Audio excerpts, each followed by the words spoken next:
of Nederland hit especially hard. The winds at Eldora Mountain took down dozens of trees and caused power outages, too. New at 5, we sent Fox 31's Joe St. George up there today for a look at the lingering impact. Joe? Get this, Nederland clocked multiple wind gusts at nearly 100 miles per hour over the weekend. They clocked one at 94 miles per hour. Today, we found damage, and we found residents grateful it wasn't worse.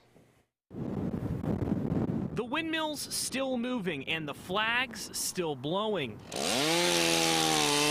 But nothing today compared to what Nederland and the surrounding areas experienced over the weekend. Well, it was a pretty wild wind event. I mean, probably a 20 or 30-year storm. Sam Bass is with Eldora Ski Resort.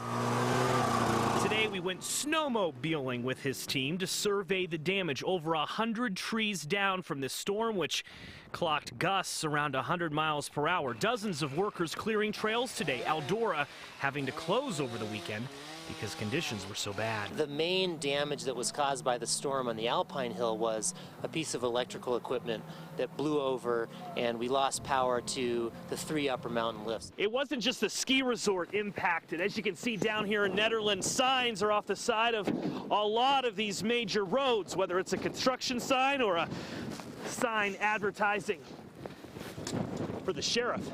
100 miles an hour, I mean, that's pretty bad. Bert Rashbaum has lived in Nederland for over 30 years. He ranks this wind event as one of the worst. Crews still working to restore power. There was a drift in front of my garage door that was almost as tall as me, just from blowing snow. As for the ski resort, it's back open today and almost back to normal. Same goes for Nederland. Bert says these events just part of life in the mountains, even if it shocks tourists. They don't understand how anyone lives here, but for us, it keeps the population down.